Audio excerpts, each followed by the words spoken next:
It's time once again for another thrilling episode of Markout Radio.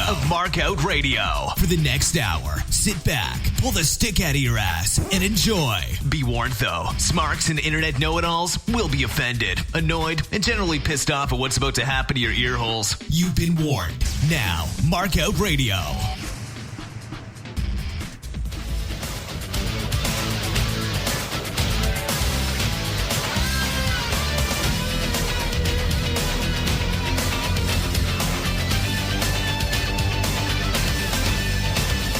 That's right. Welcome back to Markout Radio as we go Nitro, episode 35 for May 13, 1996, in Nashville Municipal Auditorium in Nashville, Tennessee. Hosted by Eric Bischoff, Bobby the Brain Heenan, Steve, Mongo McMichael. Dark matches this week. Alex Wright defeats Disco Inferno. Jushin Thunder Liger defeats Billy Kidman. Eddie Guerrero defeats Lord Steven Regal. And the Nasty Boys defeat Public Enemy. This week we do have some stats again. That's right. I mean, it's nice to have them every now and then, right? No, you're too late. Go away, producer boy. No Windows ta-da for you. You do it, I'm throwing something at you. Don't do it. Anyways, the good news, the arena holds 5,700 people and it's filled to capacity. The bad news is only 2,942 of them actually paid to be there. Nitro loses to Raw again, but this losing skid is about to end. Raw pulls a 3.5 to Nitro's 2.3. Nitro is early again, which is partially to blame for the bad showing. However, this time they did promote it better on Saturday and the other pre-tape shows.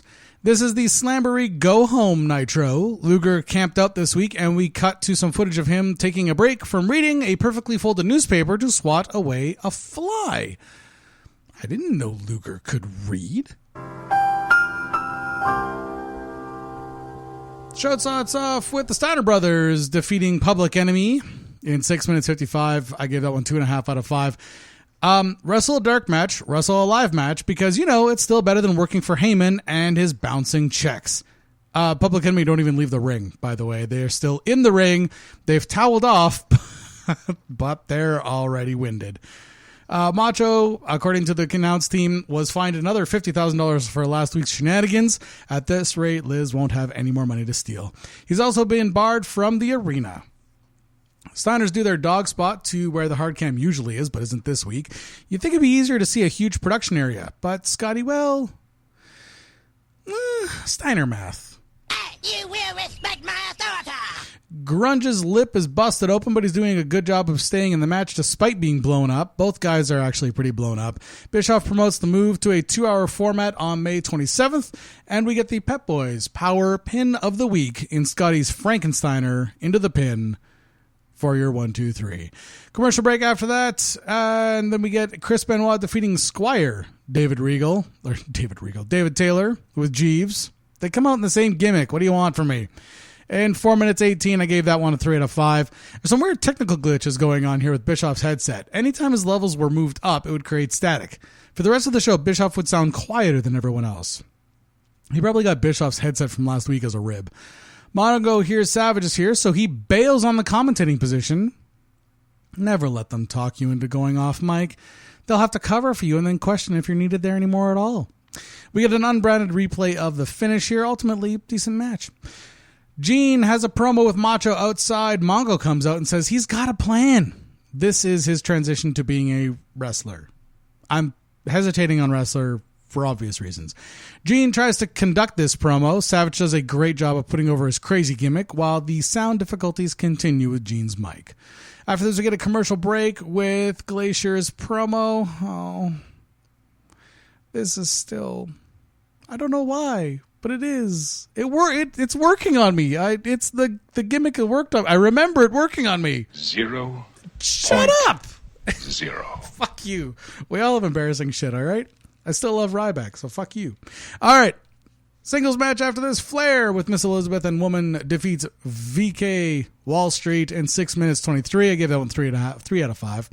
Mongo is back on mic with his Kevin Green plan, but doesn't want to divulge any details.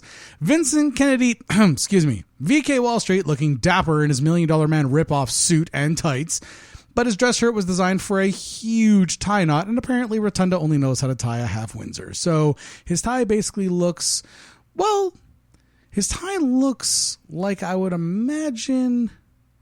No, don't go there. That's not going to be a good place to go.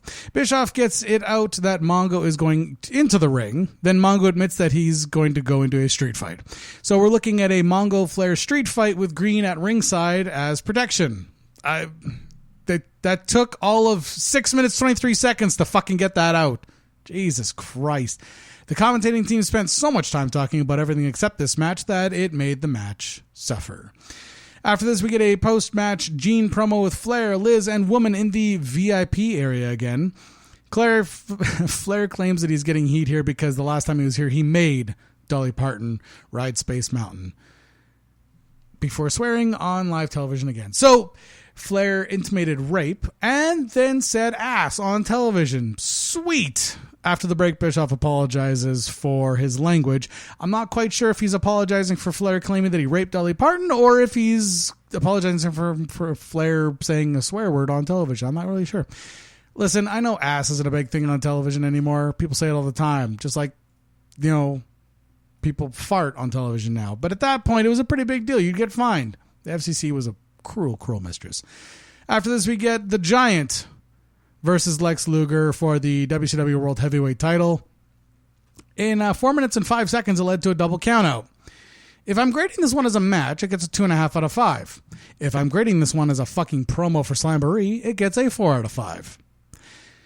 No entrance for either wrestler. We come back from break, and the bell rings shortly afterwards, and we get a match going. Now that Luger has signed his multi-year deal, he's going to job to the Giant, who no-sells the shit out of this match. That's not really a bad thing. WCW is working on putting over the Giant as less of an attraction and more of a monster champion. Speaking of, he's going to ruin Flair's heavily worked VIP table, and Flair and the ladies run away. Now, Sting comes to save the day, and then tells Gene to get lost for trying to get a promo in while the commentators discuss at length what had just happened to Luger, and then play back the final moments in stunned silence. Heenan, when the cameras come back to the commentating position, has a huge smile on his face. And since no one else will talk, he's going to recap what just happened with glee, which is awesome.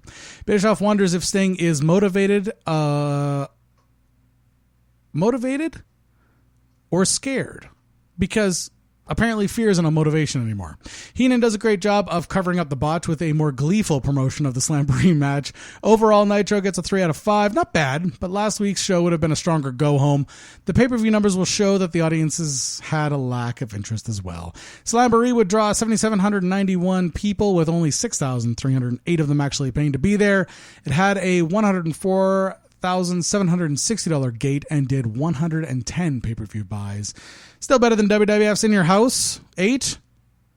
And that had to be shuffled over 2 nights due to a power outage, which featured Mark Marrow. You may remember him as Johnny B. Bad from this show, with his wife, Rena Marrow / Sable. Oof. Defeats Triple H. Shawn Michaels defeats Davey Boy Smith to retain the title on night 1. Aired, that is. Then on night 2, Savio Vega defeats Austin in a Caribbean strap match. All right. Don't ask. Vader defeats Yokozuna, and Goldust defeats Undertaker to retain the IC title in a casket match on night 2. These matches all happened on night 1, of course. They just weren't televised. And then night 2 was used as WWF Superstars footage. Anyways, the whole wrestling industry is in a bit of a clusterfuck right now. It's coming around, but in early 96, it was not a great time for the popularity of wrestling for either company. But things are about to turn on their heads. Well, that was an abortion of a show. Should the mood take you, check out markoutradio.com and leave a comment. You can also find links there to our Facebook, Twitter, YouTube, and Stitcher channels. You can even leave a voicemail on our Skype. Just click the links and share them.